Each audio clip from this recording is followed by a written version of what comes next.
27ನೇ ಅಧ್ಯಾಯ. ಭಾಗವತ ಮತ್ತು ವಿಷ್ಣು ಸಹಸ್ರನಾಮ ದಯಪಾಲಿಸಿದುದು. ದೀಕ್ಷಿತ್ ಅವರಿಗೆ ವಿಠ್ಠಲ ದರ್ಶನ. ಗೀತಾ ರಹಸ್ಯ. ಘಾರ್ಪಡೆ ದಂಪತಿಗಳು. ಬಾಬಾರವರು ತಮ್ಮ ಭಕ್ತರಿಗೆ ಧಾರ್ಮಿಕ ಗ್ರಂಥಗಳನ್ನು ತಮ್ಮ ಸ್ವಹಸ್ತದಿಂದ ಕೊಟ್ಟು ಪುನೀತರನ್ನಾಗಿ ಮಾಡಿ ಹೇಗೆ ಅನುಗ್ರಹಿಸುತ್ತಿದ್ದರು ಎಂಬುದನ್ನು ಈ ಅಧ್ಯಾಯದಲ್ಲಿ ಹಿಮಾಂಡ ಪಂತರು ವಿವರಿಸಿದ್ದಾರೆ.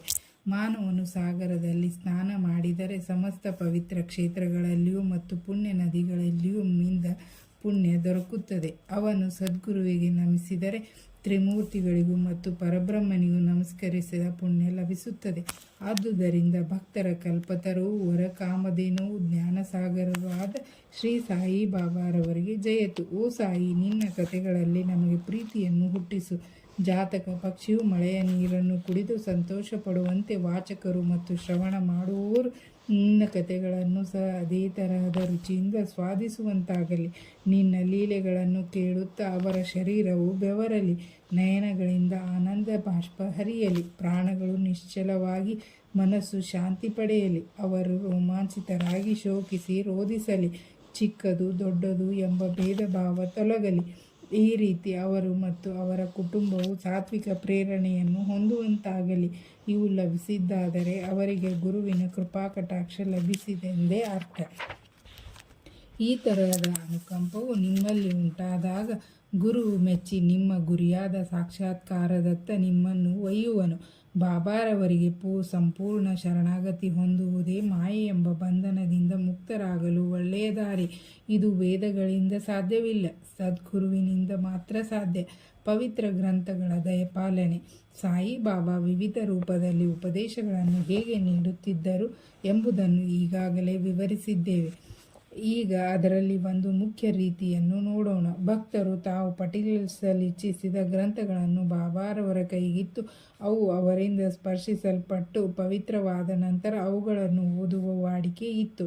ಆ ಗ್ರಂಥಗಳನ್ನು ಪಠಿಸುವಾಗ ಬಾಬಾ ಸ್ವತಃ ತಮ್ಮೊಡನೆ ಇರುತ್ತಾರೆಂದು ಭಕ್ತರ ಭಾವನೆ. ಒಂದು ಸಾರಿ ಕಾಕಾ ಮಹಾಜನಿಯವರು ಏಕನಾಥ ವಿರಚಿತ ಭಾಗವತ ಗ್ರಂಥದೊಡನೆ ಶಿರ್ಡಿಗೆ ಬಂದರು. ಶ್ಯಾಮ್ ಅವರು ಆ ಗ್ರಂಥವನ್ನು ಓದಲು ಬಯಸಿ ಅದನ್ನು ಎರವಲಾಗಿ ಪಡೆದು ಬಾಬಾರವರಲ್ಲಿಗೆ ತಂದರು.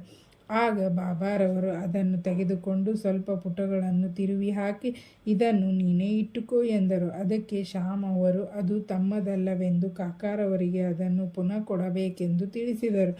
ಆಗ ಬಾಬಾರವರು, ಬೇಡ ಬೇಡ, ನಿನಗೆ ಕೊಟ್ಟಿದ್ದೇನೆ, ಅದನ್ನು ಭದ್ರವಾಗಿ ಕಾಪಾಡು, ನೀನೇ ಇಟ್ಟುಕೋ, ಅದರಿಂದ ನಿನಗೆ ಪ್ರಯೋಜನವಿದೆ ಎಂದರು. ಈ ರೀತಿ ಬಾಬಾರವರು ಶ್ಯಾಮ್ ಅವರಿಗೆ ಅನೇಕ ಗ್ರಂಥಗಳನ್ನು ದಯಪಾಲಿಸಿದ್ದರು. ಕೆಲವು ದಿನಗಳ ನಂತರ ಕಾಕಾ ಮಹಾಜನಿಯವರು ಏಕನಾಥ ಭಾಗವತದ ಮತ್ತೊಂದು ಪ್ರತಿಯನ್ನು ತಂದು ಬಾಬಾರವರ ಕೈಗಿತ್ತರು. ಆಗ ಬಾಬಾರವರು ಅದನ್ನು ಸ್ಪರ್ಶಿಸಿ ಅದನ್ನು ಕಾಪಾಡು ಎಂದು ಹೇಳಿ ಹಿಂತಿರುಗಿದರು. ಕಾಕಾರವರು ಅದನ್ನು ಪ್ರಸಾದವಾಗಿ ಸ್ವೀಕರಿಸಿ ನಮಸ್ಕರಿಸಿದರು. ಶ್ಯಾಮ್ ಅವರಿಗೆ ವಿಷ್ಣು ಸಹಸ್ರನಾಮ. ಶ್ಯಾಮ್ ಅವರು ಬಾಬಾರವರ ಆಪ್ತ ಭಕ್ತರಾಗಿದ್ದರು. ಆದುದರಿಂದ ಬಾಬಾರವರಿಗೆ ವಿಷ್ಣು ಸಹಸ್ರನಾಮವನ್ನು ಸಂಗ್ರಹಿಸಬೇಕೆಂದು ಮನಸ್ಸು ಮಾಡಿದರು. ಒಂದು ಸಲ ರಾಮದಾಸಿ ಎಂಬುವರು ಸಂತ ರಾಮದಾಸರ ಶಿಷ್ಯರು ಶಿರ್ಡಿಗೆ ಬಂದು ನೆಲೆಸಿದರು. ಪ್ರತಿದಿನವೂ ಮುಂಜಾನೆ ಎದ್ದು ಮುಖ ತೊಳೆದು ಸ್ನಾನ ಸಂಧ್ಯಾವಂದನೆಯನ್ನು ಮುಗಿಸಿ ವಿಷ್ಣು ಸಹಸ್ರನಾಮವನ್ನು ಮತ್ತು ಆಧ್ಯಾತ್ಮ ರಾಮಾಯಣವನ್ನು ಬಹಳ ಭಕ್ತಿಯಿಂದ ಓದುತ್ತಿದ್ದರು. ಕೆಲವು ದಿನಗಳ ನಂತರ ಬಾಬಾರವರು ಶ್ಯಾಮ್ ಅವರಿಗೆ ವಿಷ್ಣು ಸಹಸ್ರನಾಮವನ್ನು ದಯಪಾಲಿಸಬೇಕೆಂದು ಮನಸ್ಸು ಮಾಡಿ ರಾಮದಾಸಿಯನ್ನು ತಮ್ಮ ಬಳಿಗೆ ಕರೆದು, ತಮಗೆ ಬಹಳ ಹೊಟ್ಟೆ ನೋವಾಗಿದೆ ಎಂದು ಸೋನಾಮುಖಿ ತಿನ್ನದಿದ್ದರೆ ಅದು ಕಡಿಮೆಯಾಗಲಾರದೆಂದು ಹೇಳಿ ಅದನ್ನು ತರಲು ಅವನನ್ನು ಪೇಟೆಗೆ ಕಳುಹಿಸಿದರು. ಆಗ ರಾಮದಾಸಿ ಪುಸ್ತಕವನ್ನು ಬದಿಗಿಟ್ಟು ಪೇಟೆಗೆ ಹೋದರು. ಅವರು ಹೋದ ಕೂಡಲೇ ಬಾಬಾ ರಾಮದಾಸಿಯ ಜಾಗಕ್ಕೆ ಹೋಗಿ ವಿಷ್ಣು ಸಹಸ್ರನಾಮ ಪುಸ್ತಕ ತೆಗೆದುಕೊಂಡು ಶ್ಯಾಮ್ ಅವರನ್ನು ಕರೆದು, ಶ್ಯಾಮ್, ಇದು ಬಹಳ ಬೆಲೆಯುಳ್ಳದ್ದು, ಪವಿತ್ರವಾದದ್ದೂ ಆಗಿದೆ. ನಾನು ನಿನಗೆ ಇದನ್ನು ಬಹುಮಾನವಾಗಿ ಕೊಡುತ್ತೇನೆ. ಇದನ್ನು ಓದು. ಒಂದು ಸಾರಿ ನನಗೆ ಎದೆ ನೋವು ಜಾಸ್ತಿಯಾಗಿ ಬದುಕುವ ಭರವಸೆಯೇ ಇರಲಿಲ್ಲ. ಆಗ ಈ ಪುಸ್ತಕವನ್ನು ನನ್ನ ಎದೆಗೆ ಒತ್ತಿಕೊಂಡೆನು. ನನಗೆ ಎಂಥ ವಿರಾಮ ದೊರಕಿತು ನಿನಗೆ ಗೊತ್ತೇ? ದೇವರೇ ಕೆಳಗಿಳಿದು ಬಂದು ನನ್ನನ್ನು ರಕ್ಷಿಸಿದಂತೆ ಭಾಸವಾಯಿತು. ನೀನು ಇದನ್ನು ನಿಧಾನವಾಗಿ ಶ್ರದ್ಧೆ ಮತ್ತು ಭಕ್ತಿಯಿಂದ ಓದು. ದಿನಕ್ಕೊಂದು ಬಾರಿಯಾದರೂ ವಿಷ್ಣು ಸಹಸ್ರನಾಮವನ್ನು ಉಚ್ಚರಿಸು. ನಿನಗೆ ಕಲ್ಯಾಣವಾಗುತ್ತದೆ ಎಂದು ಹೇಳಿ ಅವರು ಕೈಗೆ ಪುಸ್ತಕ ಕೊಟ್ಟರು. ಆಗ ಶ್ಯಾಮ್ ಅವರು ಪುಸ್ತಕದ ಮಾಲೀಕರು ರಾಮದಾಸಿ ಎಂದು ಅವರು ಹುಂಬರು ತಲೆತುರುಕರು. ಆದುದರಿಂದ ತಮ್ಮೊಡನೆ ಜಗಳವಾಡುವವರೆಂದು, ಜೊತೆಗೆ ತಮಗೆ ಸಂಸ್ಕೃತ ಸರಿಯಾಗಿ ಅರ್ಥವಾಗುವುದಿಲ್ಲವೆಂದು ಹೇಳಿ ಪುಸ್ತಕ ತೆಗೆದುಕೊಳ್ಳಲು ನಿರಾಕರಿಸಿದರು. ರಾಮದಾಸಿಯ ಮೇಲೆ ತಮ್ಮನ್ನು ಎತ್ತಿ ಕಟ್ಟಬೇಕೆಂದು ಬಾಬಾ ಇಚ್ಛಿಸಿದ್ದಾರೆಂದು ಶ್ಯಾಮ್ ಭಾವಿಸಿದರು. ಬಾಬಾರವರ ಇಂಗಿತ ಅವರಿಗೆ ಹೇಗೆ ತಿಳಿದಿತು? ಶ್ಯಾಮ್ ಅವರು ಕೊರಳಿಗೆ ವಿಷ್ಣು ಸಹಸ್ರನಾಮವೆಂಬ ಹಾರ ಹಾಕಿ ಅವರನ್ನು ಸಂಸಾರ ಬಂಧನದಿಂದ ಮುಕ್ತರನ್ನಾಗಿ ಮಾಡುವುದೇ ಬಾಬಾರವರ ಆಶಯವಾಗಿತ್ತು. ಪರಮಾತ್ಮನ ನಾಮದ ಮಹಿಮೆ ಎಲ್ಲರಿಗೂ ತಿಳಿದೇ ಇದೆ. ಅದು ನಮ್ಮನ್ನು ಪಾಪ ಕರ್ಮಗಳಿಂದ ದೂರ ಮಾಡಿ ಜನನ ಮರಣಗಳಿಂದ ನಮ್ಮನ್ನು ಮುಕ್ತ ಮಾಡುತ್ತದೆ. ಇದಕ್ಕಿಂತ ಸುಲಭವಾದ ಸಾಧನ ಬೇರೊಂದಿಲ್ಲ. ಅದಕ್ಕೆ ಯಾವ ವಿಧವಾದ ಸಾಮಾನು ಸರಂಜಾಮುಗಳ ಅವಶ್ಯಕತೆ ಇಲ್ಲ. ಅದಕ್ಕೆ ನಿಬಂಧನೆಗಳಿಲ್ಲ. ಅದು ಎಷ್ಟು ಸುಲಭ ಸಾಧ್ಯವೋ ಅಷ್ಟೇ ಪರಿಣಾಮಕಾರಿ. ಆದುದರಿಂದಲೇ ಬಾಬಾ ಶ್ಯಾಮ್ ಅವರಿಗೆ ಅದನ್ನು ತೆಗೆದುಕೊಳ್ಳಲು ಒತ್ತಾಯಪಡಿಸಿದರು. ರಾಮದಾಸಿ ಸೋನಾಮುಖಿಯೊಡನೆ ಹಿಂತಿರುಗಿದರು. ಆ ಸಂದರ್ಭದಲ್ಲಿ ಅಲ್ಲಿಯೇ ಇದ್ದ ಅನ್ನಾ ಚಿಂಚಣಿಕರ್ ನಾರದರ ಪಾತ್ರ ವಹಿಸಿ ನಡೆದ ಸಮಾಚಾರ ಕೂಡಲೇ ಅವರಿಗೆ ತಿಳಿಸಿದರು. ಇದನ್ನು ಕೇಳಿ ರಾಮದಾಸಿ ಬಹಳ ಕೋಪಗೊಂಡು ಶ್ಯಾಮ್ ಅವರ ಬಳಿಗೆ ಬಂದು, ಈ ಪುಸ್ತಕವನ್ನು ಪಡೆಯಲ್ಗೋಸ್ಕರ ಬಾಬಾರವರಿಗೆ ಹೊಟ್ಟೆ ನೋವೆಂದು ಸುಳ್ಳು ಹೇಳಿ ನನ್ನನ್ನು ಸೋನಾಮುಖಿ ತರಲು ಕಳುಹಿಸಲು ನೀವೇ ಕಾರಣರು ಎಂದು ಗದ್ದರಿಸಿದರು. ಶ್ಯಾಮ್ ಅವರನ್ನು ತೆಗಳಲು ಶುರು ಮಾಡಿದರು. ಪುಸ್ತಕವನ್ನು ಮರಳಿ ಕೊಡದಿದ್ದರೆ ನಿಮ್ಮ ತಲೆ ಒಡೆಯುವೆನೆಂದರು. ಆಗ ಶಾಂತ ರೀತಿಯಿಂದ ಅವರೊಡನೆ ಮಾತಾಡಿ ವಿಫಲರಾದರು. ನಂತರ ಬಾಬಾ ರಾಮದಾಸಿಯನ್ನು ಕುರಿತು, ರಾಮದಾಸಿ ಹೀಗೇಕೆ ವರ್ತಿಸುತ್ತೀವಿ? ಏತಕ್ಕೆ ಕೋಪಗೊಂಡಿರುವೆ? ಶ್ಯಾಮ್ ನಮ್ಮ ಹುಡುಗನೇ ಅಲ್ಲವೇ? ಅನಾವಶ್ಯಕವಾಗಿ ಅವನನ್ನೇಕೆ ತೆಗಳುವೆ? ಅದೇನು ಈಚೆಗೆ ಬಹಳ ಜಗಳಗಂಟನಾಗಿರುವೆ? ನಿನಗೆ ಮೃದು ನುಡಿ ಬಾರವೇ? ಪ್ರತಿನಿತ್ಯವೂ ಪವಿತ್ರ ಗ್ರಂಥಗಳನ್ನು ಪಠಿಸುತ್ತಿ, ಆದರೂ ನಿನ್ನ ಮನಸ್ಸು ಶುಚಿಯಾಗಿಲ್ಲ. ನಿನ್ನ ಕ್ರೋಧಕ್ಕೆ ಯಾವುದೇ ಮಿತಿ ಇದ್ದಂತಿಲ್ಲ.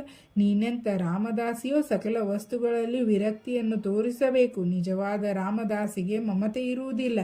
ಕೇವಲ ಒಂದು ಪುಸ್ತಕಕ್ಕಾಗಿ ಶ್ಯಾಮನೊಡನೆ ನೀನು ಜಗಳವಾಡುತ್ತಿ. ಹೋಗು, ನಿನ್ನ ಸ್ಥಾನದಲ್ಲಿ ಕುಳಿತುಕೋ. ಹಣದಿಂದ ಎಷ್ಟಾದರೂ ಪುಸ್ತಕ ಕೊಳ್ಳಬಹುದು, ಜನರನ್ನು ಕೊಳ್ಳಲು ಸಾಧ್ಯವೇ? ಸರಿಯಾಗಿ ಯೋಚಿಸಿ ನೋಡು, ವಿವೇಕಶಾಲಿಯಾಗು. ಆ ಪುಸ್ತಕದ ಬೆಲೆ ಏನು? ಶ್ಯಾಮನು ಇದಕ್ಕೆ ಸಂಬಂಧಪಟ್ಟವನಲ್ಲ. ನಾನೇ ಆ ಪುಸ್ತಕವನ್ನು ಅವನಿಗೆ ಕೊಟ್ಟೆನು. ನೀನು ಈಗಾಗಲೇ ವಿಷ್ಣು ಸಹಸ್ರನಾಮವನ್ನು ಬಾಯಿಪಾಠ ಮಾಡಿರುವೆ. ಶ್ಯಾಮನು ಸಹ ಅದನ್ನೋದಿ ಲಾಭ ಪಡೆಯಲಿ ಎಂದು ಹೇಳಿದರು. ಎಂಥ ಮಧುರವಾಣಿ ಬಾಬಾರವರದು! ಇದರ ಪರಿಣಾಮ ಆಶ್ಚರ್ಯಕರವಾಯಿತು. ರಾಮದಾಸಿಯು ಕೂಡಲೇ ಶಾಂತರಾಗಿ ಶ್ಯಾಮ್ ಅವರನ್ನು ಕರೆದು ವಿಷ್ಣು ಸಹಸ್ರನಾಮಕ್ಕೆ ಬದಲಾಗಿ ಪಂಚರತ್ನ ಗೀತೆಗಳನ್ನು ಕೊಡಲು ಕೇಳಿದನು. ಅದಕ್ಕೆ ಶ್ಯಾಮ್, ಒಂದೇ ಏಕೆ 10 ಪ್ರತಿಗಳನ್ನು ಕೊಡುವೆನು ಎಂದರು. ಈ ರೀತಿ ಇಬ್ಬರಿಗೂ ರಾಜಿಯಾಯಿತು. ರಾಮದಾಸಿಯು ಪಂಚರತ್ನ ಗೀತೆಗಳನ್ನು ಏಕೆ ಕೇಳಿದನು? ಪ್ರತಿನಿತ್ಯವೂ ಬಾಬಾರವರ ಮುಂದೆ ಏಕೆ ಧಾರ್ಮಿಕ ಗ್ರಂಥಗಳನ್ನು ಓದುತ್ತಿದ್ದನು? ಶ್ಯಾಮ್ ಅವರೊಡನೆ ಜಗಳವಾಡಿದ ಪ್ರಸಂಗವೇಕೆ ಎಂಬ ಪ್ರಶ್ನೆ ಉದ್ಭವಿಸಬಹುದು. ಹೀಗೆ ನಡೆಯದಿದ್ದರೆ ವಿಷ್ಣು ಸಹಸ್ರನಾಮದ ಮಹತ್ವ ವ್ಯಕ್ತವಾಗುತ್ತಿರಲಿಲ್ಲ. ಈ ರೀತಿ ಬಾಬಾರವರ ಉಪದೇಶದ ವೈಖರಿ ಅದ್ವಿತೀಯವಾಗಿತ್ತು. ನಂತರ ಶ್ಯಾಮ್ ಆ ಪುಸ್ತಕ ಓದಿ ಚೆನ್ನಾಗಿ ಅರ್ಥ ಮಾಡಿಕೊಂಡು ಪುಣೆಯ ಇಂಜಿನಿಯರಿಂಗ್ ಕಾಲೇಜ್ ಪ್ರೊಫೆಸರ್ ನಾರ್ಕೆರವರಿಗೆ ವಿವರಿಸಲು ಸಮರ್ಥರಾದರು. ವಿಠ್ಠಲ ದರ್ಶನ. ಒಂದು ದಿನ ಕಾಕಾ ಸಾಹೇಬರು ಬೆಳಗ್ಗೆ ಸ್ನಾನವಾದ ಬಳಿಕ ಜಪ ಮಾಡುತ್ತಿದ್ದಾಗ ವಿಠ್ಠಲ ದರ್ಶನವಾಯಿತು. ನಂತರ ಮಸೀದಿಗೆ ಹೋದಾಗ ಸಾಯಿಬಾಬಾ, ವಿಠ್ಠಲನ ದರ್ಶನವಾಯಿತೆ? ಅವನು ಬಹುತುಂಟ, ಭದ್ರವಾಗಿ ಹಿಡಿದುಕೋ, ಇಲ್ಲದಿದ್ದರೆ ತಪ್ಪಿಸಿಕೊಳ್ಳುವನು ಎಂದರು. ಸರಿಯಾಗಿ ಮಧ್ಯಾಹ್ನದ ಹೊತ್ತಿಗೆ ಒಬ್ಬನು ಪಂಢರಪುರದ ವಿಠ್ಠಲನ 20-25 ಫೋಟೋ ಮಾರಲು ಶಿರ್ಡಿಗೆ ಬಂದನು. ಕಾಕಾ ಕೂಡಲೇ ಆ ಫೋಟೋ ನೋಡಿ ಅವು ತಾವು ಧ್ಯಾನಾಸಕ್ತರಾಗಿದ್ದಾಗ ಕಂಡ ವಿಠ್ಠಲನ ಮೂರ್ತಿಯಂತೆ ಇದ್ದುದನ್ನು ಕಂಡು ಚಕಿತರಾದರು. ಆಗ ಬಾಬಾರವರ ಮಾತುಗಳು ನೆನಪಿಗೆ ಬಂದವು. ಆದುದರಿಂದ ಕೂಡಲೇ ಭಕ್ತಿಯಿಂದ ಒಂದು ಫೋಟೋ ಕೊಂಡು ಪೂಜಾಗೃಹದಲ್ಲಿ ಇಟ್ಟು ಪೂಜಿಸತೊಡಗಿದರು. ಗೀತಾ ರಹಸ್ಯ. ಬಾಬಾ ಬ್ರಹ್ಮವಿದ್ಯೆ ಅಭ್ಯಾಸ ಮಾಡುವವರನ್ನು ಯಾವಾಗಲೂ ಬಹಳ ಪ್ರೀತಿಸುತ್ತಿದ್ದರು. ಒಂದು ಸಾರಿ ಬಾಪು ಸಾಹೇಬ್ ಜೋಗ್ ಅವರಿಗೆ ಲೋಕಮಾನ್ಯ ತಿಲಕ್ ಅವರಿಂದ ರಚಿತವಾದ ಗೀತಾ ರಹಸ್ಯ ಎಂಬ ಪುಸ್ತಕವನ್ನು ಅಂಚೆ ಮೂಲಕ ಬಂದಿತು. ಅವರು ಹಾಗೆ ಅದನ್ನು ಕಂಕುಳಲ್ಲಿ ಇಟ್ಟುಕೊಂಡು ಬಾಬಾರವರ ದರ್ಶನ ಪಡೆಯಲು ಮಸೀದಿಗೆ ಬಂದರು. ಆ ಪುಸ್ತಕವು ಜಾರಿ ಬಾಬಾರವರ ಹತ್ತಿರ ಬಿದ್ದಿತು.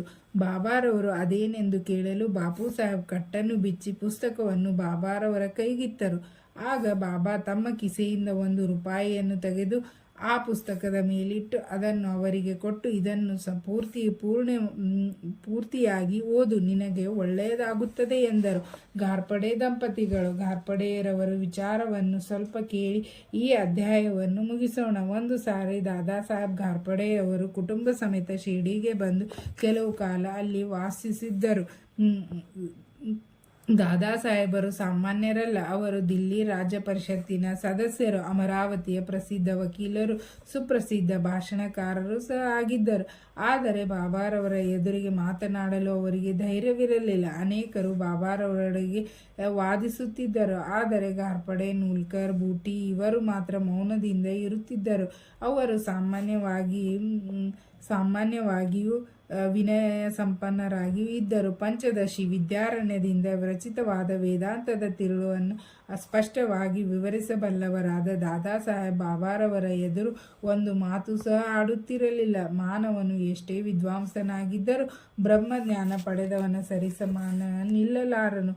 ಪಾಂಡಿತ್ಯವು ಬ್ರಹ್ಮಜ್ಞಾನದ ಎದುರು ಪ್ರಕಾಶಿಸಲಾರದು. ದಾದಾ ಸಾಹೇಬ್ 4 ತಿಂಗಳು, ಶ್ರೀಮತಿ ಘಾರ್ಪಡೆ 7 ತಿಂಗಳು ಶಿರ್ಡಿಯಲ್ಲಿ ತಂಗಿದ್ದರು.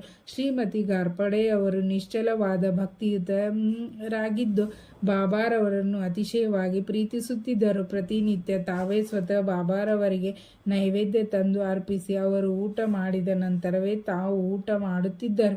ಇವರ ನಿಶ್ಚಲವಾದ ಭಕ್ತಿಯನ್ನು ಕಂಡ ಬಾಬಾ ಇದನ್ನು ಇತರರಿಗೂ ತೋರಿಸಬೇಕೆಂದು ಮನಸ್ಸು ಮಾಡಿದರು.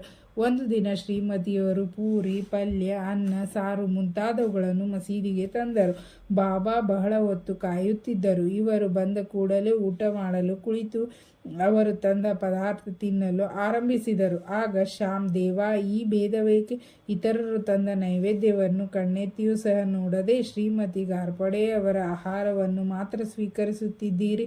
ಇದು ನ್ಯಾಯವೇ ಹೇಳಿ ಎಂದು ಕೇಳಿದರು. ಆಗ ಬಾಬಾ, ಇದು ನಿಜವಾಗಿಯೂ ವಿಶೇಷವಾದ ಅಡುಗೆ. ಈ ಮಹಿಳೆಯು ಮೊದಲು ಒಬ್ಬ ವರ್ತಕನ ಹಸುವಾಗಿ ಬಹಳ ಕಾಲ ಹಾಲು ಕೊಡುತ್ತಿದ್ದಳು. ನಂತರ ತೋಟಗಾರನ ವಶದಲ್ಲಿ ಕ್ಷತ್ರಿಯ ಕುಲದಲ್ಲಿಯೂ ಹುಟ್ಟಿ ವರ್ತಕನನ್ನು ಮದುವೆಯಾದಳು. ನಂತರ ಬ್ರಾಹ್ಮಣ ಕುಲದಲ್ಲಿ ಹುಟ್ಟಿದಳು.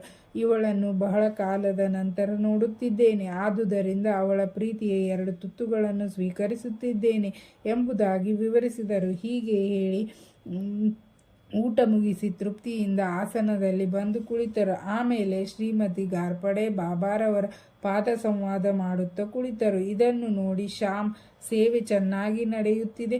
ದೇವರು ಮತ್ತು ಭಕ್ತರು ಒಬ್ಬರಿಗೊಬ್ಬರು ಅನ್ಯೋನ್ಯವಾಗಿ ಸೇವೆ ಮಾಡುತ್ತಿರುವ ಈ ದೃಶ್ಯವೇ ರಮ್ಯ, ಅದ್ಭುತವಾದುದು ಎಂದರು.